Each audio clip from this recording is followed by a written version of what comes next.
Morning, welcome to my channel ಎಲ್ರಿ. ಹಾಗೆ ಅಲ್ಲಿವರೆಗೂ ಏನು ಮಾಡಲ್ಲ, ಬರೀ ಜಸ್ಟ್ ಕಸ ಉಗಿಸ್ಕೊಂಡು ನೆಲ ಒರೆಸ್ಕೊಂಡು.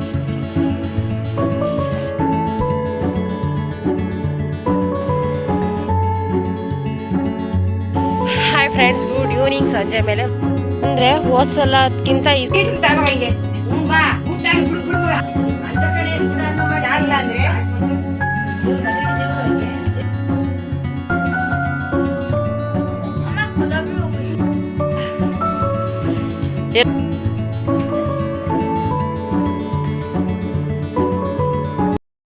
ಹಾಯ್, ಎಲ್ರಿಗೂ ನಮಸ್ಕಾರ. Welcome to my channel. ಇವತ್ತು ಬೆಳಗ್ಗೆ ತಿಂಡಿಗೆ ನಾನಿವತ್ತು ಬೆಂಡೆಕಾಯಿ ಪಲ್ಯ ಮಾಡಿ ಚಪಾತಿ ಮಾಡ್ತಾಯಿದ್ದೀನಿ. ನನ್ನ ಹಸ್ಬೆಂಡ್ ಫೇವ್ರೆಟ್ ತಿಂಡಿ ಅಂತಲೇ ಹೇಳ್ಬಹುದು. ಆರೋಗ್ಯಕ್ಕೆ ತುಂಬಾ ಒಳ್ಳೆಯದು. ಬಟ್ ಬೆಂಡೆಕಾಯಿ ಸ್ವಲ್ಪ ಲೋಳೆ ಥರ ಬರುತ್ತೆ ಅಥವಾ ಅಂಟು ಥರ ಬರುತ್ತೆ ಅಂತ ಕೆಲವರು ಮಾಡೋದಿಲ್ಲ. ನನಗೆ ಸಾಂಬಾರು ಇಷ್ಟ ಆಗುತ್ತೆ. ಹೆಸರು ಕಾಳಾಗಿ ಸಾಂಬಾರು ಮಾಡ್ತೀನಿ, ಜೊತೆಗೆ ಪಲ್ಯ ಕೂಡ ಇಷ್ಟ ಆಗುತ್ತೆ. ನಾನೊಂದ್ಸಲ ರೆಸಿಪಿ ಶೇರ್ ಮಾಡಿದ್ದೆ ಅಂತ ಅಂದ್ಕೊಳ್ತೀನಿ, ಯಾವ ಥರ ಪಲ್ಯ ಮಾಡಿದ್ದೆ ಅಂತ. ಹಾಗಾಗಿ ಪೂರ್ತಿ ಡೀಟೇಲಾಗಿ ಏನು ಹೇಳಿಲ್ಲ. ಎಣ್ಣೆನ ಹಾಕ್ಕೊಂಡು ಚೆನ್ನಾಗಿ ಫ್ರೈ ಮಾಡ್ಕೊಳ್ತೀನಿ. ಅದು ಹೇಗೆ ಅಂತಂದರೆ, ಒಂದು ಅರ್ಧ ಬಾಣಲೆ ಇರೋದು ಒಂದು ಕಾಲು ಬಾಣಲೆಗೆ ಬರಬೇಕು, ಅಷ್ಟು ಚೆನ್ನಾಗಿ ಫ್ರೈ ಮಾಡಿದರೆ ಪಲ್ಯ ಚೆನ್ನಾಗಿ ಬರುತ್ತೆ. ಅರ್ಧಂಬರ್ಧ ಫ್ರೈ ಮಾಡಿದರೆ ಫುಲ್ ಪಲ್ಯ ಎಲ್ಲ ಅಂಟ್ತಾ ಇರುತ್ತೆ. ರೆಸಿಪಿ ಶೇರ್ ಮಾಡಿದ್ದೆ ನಾನು, ಹಾಗಾಗಿ ಪೂರ್ತಿ ಏನು ಮತ್ತೆ ವಿಡಿಯೋ ಏನೂ ಮಾಡಲಿಲ್ಲ. ಸೇಮ್ ಯಾವ ಥರ ಮಾಡಿದ್ದೆ ಅದೇ ಥರ ಮತ್ತೆ ಪಲ್ಯನ ಮಾಡಿದ್ದೆ. ರೆಸಿಪಿ ಬೇಕಂದರೆ ಕಮೆಂಟಲ್ಲಿ ತಿಳಿಸಿ. ಹಾಗೆ ಸೊಪ್ಪಿನ ಸಾಂಬಾರು ರೆಸಿಪಿ ಕೇಳ್ತಾ ಇದ್ದೀರಾ. ಇವಾಗೆಲ್ಲೂ ಸೊಪ್ಪಿನ ಸಾಂಬಾರು ಮಾಡಿಲ್ಲ, ಹಾಗಾಗಿ ರೆಸಿಪಿಯನ್ನು ಇವಾಗ ಹಾಕಿಲ್ಲ. ನೆಕ್ಸ್ಟ್ ಟೈಮ್ ಮಾಡಿದಾಗ ಖಂಡಿತ ಹಾಕ್ತೀನಿ, ಟೇಸ್ಟು ಚೆನ್ನಾಗಿರುತ್ತೆ. ಫಸ್ಟು ಪಲ್ಯ ಎಲ್ಲ ಮಾಡಿ ಎತ್ತಿಟ್ಕೊಂಡೆ. ಇವಾಗ ಪಲ್ಯ ರೆಡಿ ಆಯಿತು. ಚಪಾತಿ ಹಿಟ್ಟು ಕಲಸಿಟ್ಟಿದ್ದೆ. ಇವಾಗ ಚಪಾತಿಯನ್ನು ಒಸ್ಕೊಂಡು ಇವಾಗ ಒಂದು ಕಡೆ ಬೇಯಿಸ್ತಾ ಇದ್ದೀನಿ. ಕೆಲಸ ಅಂತೂ ಸಿಕ್ಕಾಪಟ್ಟೆ ಇದೆ. ಎಷ್ಟು ಕೆಲಸ ಮಾಡಿದ್ರೂ ಮುಗಿದೇ ಇರೋವಷ್ಟು ಕೆಲಸ ಈಗ ಆಗಿಬಿಟ್ಟಿದೆ. ನಾನು ಏನು ಮಾಡ್ತೀನಿ ಅಂತಂದರೆ, ಆವಾಗಲೇ ಚಪಾತಿ ಒಸ್ತು ಆವಾಗಲೇ ಬೇಯಿಸೋದಿಲ್ಲ. ಒಂದು 10-15 ಒಸ್ತಿಟ್ಕೊಳ್ತೀನಿ, ನಂತರ ಒಟ್ಟಿಗೆ ಬೇಯಿಸ್ತೀನಿ. ನನಗಿದು ಈಸಿ ಅನಿಸುತ್ತೆ. ಕೆಳಗೆ ಕೂತ್ಕೊಂಡು ಚಪಾತಿ ಎಲ್ಲ ವಸ್ತು ಎತ್ತಿಡ್ಕೊಂಡು ನಂತರ ಬೇಯಿಸ್ತಾ ಇದ್ದೀನಿ. ಇವಾಗ ತಿಂಡಿ ಎಲ್ಲ ಮುಗಿಸಿ ನಂತರ ನಾನು ತೋಟಕ್ಕೆ ಹೋಗಿ ಹಸುಗಳು ಕಟ್ಟಿ ಬರೋಣ ಅಂತ ಕೆಲಸ ಇತ್ತು. ಹಾಗಾಗಿ ಹಸು ಕಟ್ಟೋಣ ಫಸ್ಟು ಅಂತ ಅಂದ್ಕೊಂಡು ಹೋಗಿದ್ದೆ. ಹಸುನ ತೋಟ ಕಟ್ಟಿದ್ವಿ ಅಂತ ಅಂದರೆ ಬೆಳಗ್ಗಿನ ಕೆಲಸ ಎಷ್ಟೋ ಮುಗ್ದಂಗೆ. ಅವು ಮನೆ ಹತ್ರ ಉಪವಾಸ ಇತ್ತು ಅಂತಂದರೆ ಇನ್ನೂ ಕಟ್ಟಿಲ್ಲ ಉಪವಾಸ ಇದ್ದಾವೆ ಅಂತ ಅದೇ ಅನ್ನಿಸ್ತಾ ಇರುತ್ತೆ. ಫಸ್ಟ್ ಅದನ್ನು ಕಟ್ಟಿದರೆ 7-7:30 ಅಷ್ಟರಲ್ಲೆಲ್ಲ ನಾವು ಹಸು ಕಟ್ತೀವಿ. ಚೆನ್ನಾಗಿ ಬಿಸಿಲು ಬರೋ ಅಷ್ಟರಲ್ಲಿ ಚೆನ್ನಾಗಿ ತಿಂದು ಮಲ್ಕೊಳ್ತವೆ. ಅಲ್ಲಿಂದ ಸ್ವಲ್ಪ ಕಳೆ ತೆಗಿಯೋದಿತ್ತು. ಇದೆಯಲ್ಲ, ಇದು ಸಿಕ್ಕಾಪಟ್ಟೆ ಡೇಂಜರ್ ಅಂತ ಹೇಳ್ಬೋದು. ಎಷ್ಟು ಸಲ ತೆಗೆದ್ರೂ ವಾಪಸ್ ಹಂಗೆ ಬರುತ್ತೆ. ಇದನ್ನು 4 ದಿನ ಅಥವಾ 1 ವಾರ ಅನ್ನೋ ಅಷ್ಟರಲ್ಲಿ ನಾವು ಯಾವ ಥರ ತೆಗೆದಿದ್ವಿ ಅದೇ ಥರ ಕಂಪ್ಲೀಟ್ ಬರುತ್ತೆ. 1 ತಿಂಗಳು ತೆಗೆದೇ ಬಿಟ್ಟರೆ ಶುಂಠಿ ಅದರೊಳಗೆ ಹುಡುಕ್ಬೇಕಾಗುತ್ತೆ ಎಲ್ಲಿತ್ತು ಅಂತ. ಅಷ್ಟು ಇದೆ ತುಂಬಿಕೊಳ್ಳುತ್ತೆ. ಇದು ಸಿಕ್ಕಾಪಟ್ಟೆ ಡೇಂಜರ್. ಹೋದ ಸಲ ಈ ಥರದ್ದು ಇರಲಿಲ್ಲ.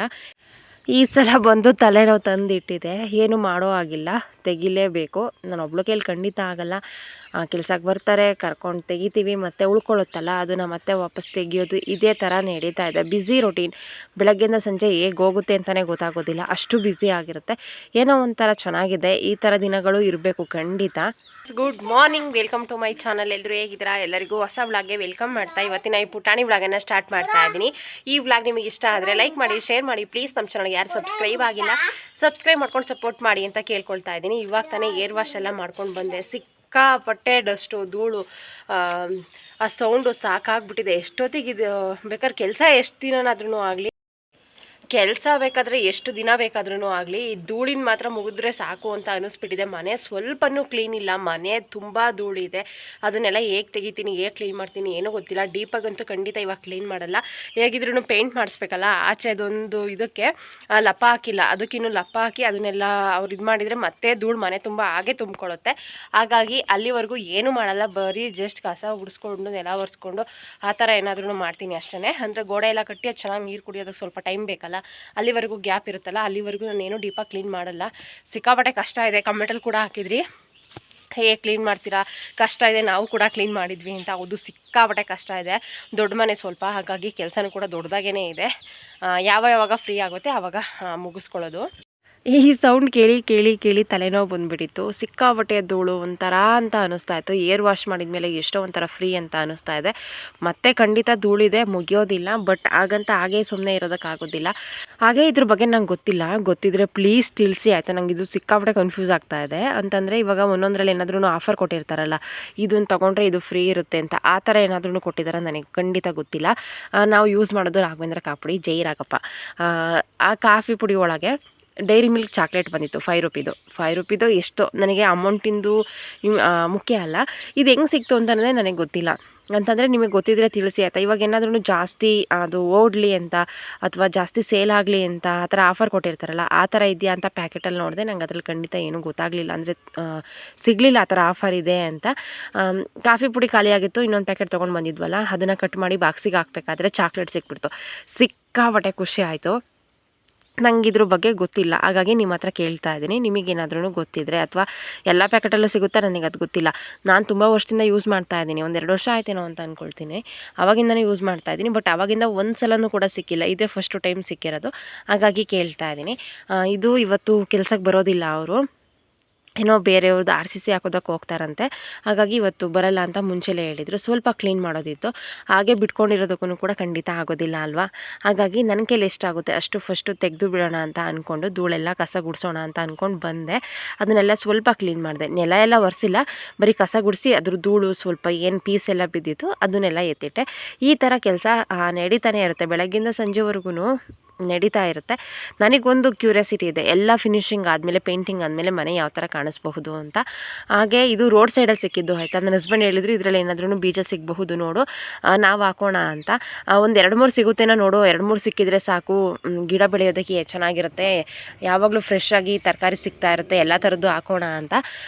ನೋಡಿದರೆ 2-3 ಅಲ್ಲ, ಬೇಕಾಗುವಷ್ಟು ಸಿಕ್ಕಿದೆ. ನೋಡಿ ಎಷ್ಟು ಚೆನ್ನಾಗಿದೆ ಬೀಜ ಅಂತ. ಅದು ಹಾಕ್ತೀವಲ್ಲ, ಗಿಡ ಬರುತ್ತಲ್ಲ, ಆವಾಗ ತೋರಿಸ್ತೀನಿ ಯಾವ ಥರ ಬರುತ್ತೆ ಅದು ಅಂತ. ನಾವು ಅಂದ್ಕೊಳ್ತಾ ಇದ್ದೀವಿ ಶುಂಠಿ ಸುತ್ತ ಎಲ್ಲ ಥರದ್ದೂ ಹಾಕೋಣ ಅಂತ. ಖಂಡಿತ ನನಗೆ ಅದೊಂದು ಆಸೆ ಇದೆ, ಎಲ್ಲ ನಾವು ಏನು ಯೂಸ್ ಮಾಡ್ತೀವಿ ತರಕಾರಿ ಅದನ್ನೆಲ್ಲ ನಾವೇ ಬೆಳೆದು ತಿನ್ನಬೇಕು ಅಂತ. ಎಲ್ಲದೂ ಆಗೋಲ್ಲ, ಒಂದು 70% ಆದ್ರೂ ಮಾಡಬೇಕು ಅಂತ. ನೋಡಿ ಕ್ಲೀನ್ ಮಾಡಿದೆ. ಕ್ಲೀನ್ ಮಾಡಿದ್ಮೇಲೆ ಈ ಥರ ಎಲ್ಲ ಕಾಣಿಸ್ತಾ ಇತ್ತು. ಇಷ್ಟೆಲ್ಲ ಕೆಲಸ ಮುಗಿಸೋ ಅಷ್ಟರಲ್ಲಿ ಸಾಕಪ್ಪ, ಇನ್ನೇನು ಬೇಡ ಅಂತ ಅನ್ನಿಸ್ತಾ ಇತ್ತು, ಅಷ್ಟು ಟಯರ್ಡ್ ಫೀಲ್ ಆಗ್ತಾಯಿತ್ತು. ತರಕಾರಿ ಎಲ್ಲ ಕಟ್ ಮಾಡಿ ಅಥವಾ ಸೊಪ್ಪೆಲ್ಲ ಕಟ್ ಮಾಡಿ ಸಾಂಬಾರು ಮಾಡೋವಷ್ಟು ಪೇಷನ್ಸ್ ಖಂಡಿತ ಇರಲಿಲ್ಲ. ನಾನು ಮಾಡಬೇಕು ಅಂತಂದ್ರೂ ಕೂಡ ನನ್ನ ಬಾಡಿ ಸಪೋರ್ಟ್ ಮಾಡ್ತಾ ಇರಲಿಲ್ಲ.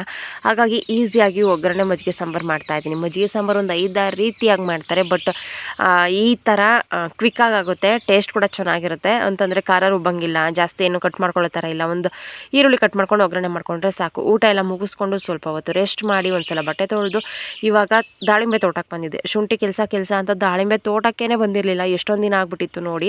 ಹಾಗಾಗಿ ಎಷ್ಟೊತ್ತಿಗೆ ನೋಡ್ತೀನೋ ಅಂತ ಅನಿಸ್ಬಿಡ್ತಾ ಇತ್ತು. ನೋಡಿ ಇಷ್ಟು ದಪ್ಪ ಇದೆ ಈ ಸಲ ಕಾಯಿ, ಇನ್ನು ಇಷ್ಟಿದೆ, ಇನ್ನೂ ಒಂದು 3 ತಿಂಗಳು ಬೇಕು ಅದು ಬರೋದಕ್ಕೆ, ಹಣ್ಣೆಲ್ಲ ಬಲಿಯೋದಕ್ಕೆ. ಇನ್ನು ಇಷ್ಟೇ ದಪ್ಪ ಇರೋದು. ದಾಳಿಂಬೆಗೆ ದಡಿ ಓಡಿಸೋದಕ್ಕೆ ಅಂತ ದಡಿ ತಂದಿದ್ದಾರೆ. Hi friends, good evening. ಸಂಜೆ ಮೇಲೆ ಮತ್ತೆ ವ್ಲಾಗ್ ಕಂಟಿನ್ಯೂ ಮಾಡ್ತಾ ಇದ್ದೀನಿ. ಇವತ್ತು ಕೆಲಸಕ್ಕೆ ಬರಲಿಲ್ಲ, ಬರ್ತಾರೆ ಅಂತ ಅಂದ್ಕೊಂಡು ಬೇಗ ಕೆಲಸ ಎಲ್ಲ ಮುಗಿಸಿದ್ದೆ, ಬಟ್ ಇವತ್ತು ಅವ್ರು ಬರಲಿಲ್ಲ. ನನ್ನದೇ ಮಾಮೂಲಿ ಏನು ಕೆಲಸ ಇತ್ತು ಆ ಕೆಲಸನ ಮುಗಿಸ್ಕೊಳ್ತಾ ಇದ್ದೀನಿ. ಬಟ್ಟೆ ಎಲ್ಲ ವಾಶ್ ಮಾಡಿ ಹಾಕಿ ಬಂದಿದ್ದೀನಿ. ಇನ್ನೊಂದು ಸಲ ಬಟ್ಟೆ ಹಾಕೋವಷ್ಟು ಇದೆ, ಅಂದರೆ ಸಿಕ್ಕಾಪಟ್ಟೆ ಧೂಳಿತ್ತಲ್ಲ, ಅದರಲ್ಲಿ ವಾಶ್ ಮಾಡಿ ಒಣಗಾಕಿದ್ರು ಕೂಡ ಮತ್ತೆ ಅದ್ರ ಮೇಲೆ ಡಸ್ಟೆಲ್ಲ ಹಾಗೆ ಕೂರುತ್ತೆ ಅಂತ ಅವತ್ತಿಂದನೂ ಕೂಡ ಬಟ್ಟೆ ತೊಳೆದಿರಲಿಲ್ಲ. ಒಂದು ವಾರದ ಮೇಲಾಯಿತು ಅಂತ ಅಂದ್ಕೊಳ್ತೀನಿ. ಇವಾಗ ಚೆನ್ನಾಗಿ ಮೋಡಾಗಿದೆ. ಈ ಥರ ಇದ್ದರೆ ಬೇಕಾದರೆ ಎಷ್ಟು ಬೇಕಾದರೂ ಕೆಲಸ ಮಾಡ್ಬೋದು ಅಂತ ಅನಿಸುತ್ತೇನೋ, ಅಷ್ಟು ಚೆನ್ನಾಗಿದೆ ವೆದರ್, ಸಿಕ್ಕಾಪಟ್ಟೆ ಚೆನ್ನಾಗಿದೆ. ಇವಾಗ ತೋಟಕ್ಕೆ ಬಂದಿದ್ದೀನಿ.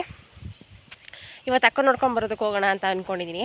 ನನ್ನ ಹಸ್ಬೆಂಡ್ ಬೇಡ, ನಿನಗೆ ಕೋಲ್ಡ್ ಆಗಿದೆ, ಕಾಫ್ ಇದೆ, ಕೋಲ್ಡ್ ಇದೆ, ಬೇಡ, ಮತ್ತು ಅವರಿಗೂ ಹೊತ್ತಿಸ್ಬಿಡ್ತೀಯಾ ಅಂತ ಹೇಳ್ತಾಯಿದ್ರು. ನೋಡೋಣ, ಹುಷಾರಾಗಿದ್ದೀನಿ, ಆ ಥರ ಏನಿಲ್ಲ, ಹೋಗೋಣ ಅಂತ ಅಂದ್ಕೊಂಡಿದ್ದೀನಿ. ಸ್ವಲ್ಪ ಹೊತ್ತು ಕಳೆ ತೆಗೆದು ಹಸ್ಕೊಳ್ಳೋಣ, ವಾಪಸ್ ಮನೆ ಹೊಡ್ಕೊಂಡು ಹೋಗಿ ಹಾಲು ಕರೆದು ಡೈರಿಗೆ ಹಾಲು ಹಾಕಿ ನಂತರ ಹೋಗೋದು. ಎಷ್ಟು ತೆಗೆದಿದ್ದೀನಿ, ತೆಗಿಯೋದಿದೆ ತೋರಿಸ್ತೀನಿ. ಅಂದರೆ ಹೋದ ಸಲಕ್ಕಿಂತ ಈ ಸಲ ಒಂದು 10 ಪಟ್ಟು ಜಾಸ್ತಿ ಇದೆ ಅಂತಲೇ ಹೇಳ್ಬೋದೇನೋ ಕಳೆ. ಈ ಸೈಡ್ ತೆಗೆದಿದ್ದೀವಿ, ನೋಡ್ಬೋದು, ಅಷ್ಟಷ್ಟು ಸಿಗುತ್ತೆ ಒಂದೊಂದು ಸಾಲಲ್ಲಿ. ತೆಗೆದಿರೋದು ಈ ಥರ ಇದೆಯಾ, ತೆಗಿಲ್ದೇ ಇರೋದು ಯಾವ ಥರ ಇದೆ ಅಂತ ತೋರಿಸ್ತೀನಿ. ಟಂಟಣಾಂಟ್ ಇಷ್ಟೇ ಇರೋದು ತೆಗೆದೇ ಇರೋದು. ಎಲ್ಲಿಂದ ಹುಡುಕಿ ತೆಗಿಯೋದು, ಇದರಲ್ಲಿ ಸಿಕ್ಕಾಬಟ್ಟೆ ಕಳೆ ಇದೆ. ಇದೊಂದರಲ್ಲಿ ಅಂತ ಎಲ್ಲದರಲ್ಲೂ ಇದೇ ಥರ ಇರೋದು. ಸೊಪ್ಪು ಇದೆಯಲ್ಲ, ಈ ಥರ ಸೊಪ್ಪಿದೆಯಲ್ಲ, ಇದು ತೆಗೆದ್ರೆ ಅದು ಬೀಜ ಮತ್ತು ಅಲ್ಲಿಗೆ ಹೋಯ್ತು, ಮತ್ತೆ ಬರಲ್ಲ. ಇನ್ನೊಂದೇನೋ ಅಂತಾರೆ, ಬದ್ಗ ಅಂತಲೇ ಏನೋ ಅಂತಾರೆ ನೋಡಿ. ಇದು ನೀವು ಕಳೆ ತೆಗೆದ್ರೆ 4 ದಿನಕ್ಕೆ ಬರುತ್ತೆ. 1 ವಾರ ಅನ್ನೋ ಅಷ್ಟರಲ್ಲಿ ಇಷ್ಟು ದೊಡ್ಡದಾಗತ್ತೆ. 1 ವಾರಕ್ಕೊಂದು ಸಲ ಕಳೆ ತೆಗೆಯೋದು ಅಂತಂದರೆ ಅದು ಸಾಧ್ಯನಾ? ಬೇರೆ ಸಮೇತನೇ ಕೀಳ್ತೀವಿ, ಬಟ್ ಆಗೋದೇ ಇಲ್ಲ ಇದನ್ನು ಕಂಟ್ರೋಲ್ ಮಾಡೋದಕ್ಕೆ. ಎಲ್ಲದರಲ್ಲೂ ಜಾಸ್ತಿ ಇದೇ ಇರೋದು. ನಮ್ಮದ್ರಲ್ಲೇ ಹೆಂಗಿದೆಯೋ ಅಥವಾ ಬೇರೆದ್ರಲ್ಲೆಲ್ಲ ಹಂಗಿದೆಯೋ ನನಗೆ ಗೊತ್ತಿಲ್ಲ. ಇದು ಸಿಕ್ಕಾಪಟ್ಟೆ ತೊಂದರೆ ಕೊಡ್ತಾಯಿದೆ. ಹೋದ ಸಲ ತೋಟದಲ್ಲಿ ಈ ಥರ ಇರಲಿಲ್ಲ, ಈ ಸಲದಲ್ಲಿ ಈ ಥರ ಇರೋದು. ದೊಡ್ಡಮ್ಮ, ಅಮ್ಮ ಎಲ್ಲ ಮಧ್ಯಾಹ್ನನೇ ಬಂದಿದ್ದರು. ನಮಗೆ ಮಧ್ಯಾಹ್ನನೇ ಬನ್ನಿ ಅಂತ ಫೋನ್ ಮಾಡಿದರು. ನಾನು ಹೋಗಬೇಕು, ಒಂದು ವಾರ ಆಗಿತ್ತು ನೋಡಿ ಹೋಗಬೇಕು ಅಂತ ಅಂದ್ಕೊಂಡಿದ್ದೆ. ಬಟ್ ಹೋಗೋದಕ್ಕೆ ಆಗಿರಲಿಲ್ಲ. ಅದೇ ಹುಷಾರಿಲ್ದಂಗೆ ಆಗಿತ್ತಲ್ಲ, ಹೋಗಿ ಮತ್ತು ಅವರಿಗೂ ಕಾಯಿಲೆ ಹತ್ತಿಸ್ಬಿಟ್ರಿ ಅಂತ. ನೋಡಿ ಜೈ ರಾಘಪ್ಪ, ದೊಡ್ಡಮ್ಮನ ಮನೆಗೂ ರಾಘಪ್ಪ ಬಂದುಬಿಟ್ಟಿದ್ದಾರೆ. ಅದೇನೋ ಗೊತ್ತಿಲ್ಲ, ರಾಘಪ್ಪನ ಎಲ್ಲಿ ನೋಡಿದ್ರೂ ಒಂಥರ ಖುಷಿ ಆಗುತ್ತೆ. ಅಂತಂದರೆ ಮುಂಚೆ ಅಕ್ಕ ಎಲ್ಲ ದೂರ ಇದ್ದರು. ಆವಾಗ ವಾರಕ್ಕೊಂದ್ಸಲ ಅಲ್ಲ, ತಿಂಗಳಿಗೊಂದ್ಸಲ ಹೋಗೋದು ಕಷ್ಟ ಆಗ್ತಾಯಿತ್ತು. ಅಂತಂದರೆ ದೂರ ಇತ್ತಲ್ಲ, ಹಾಗಾಗಿ.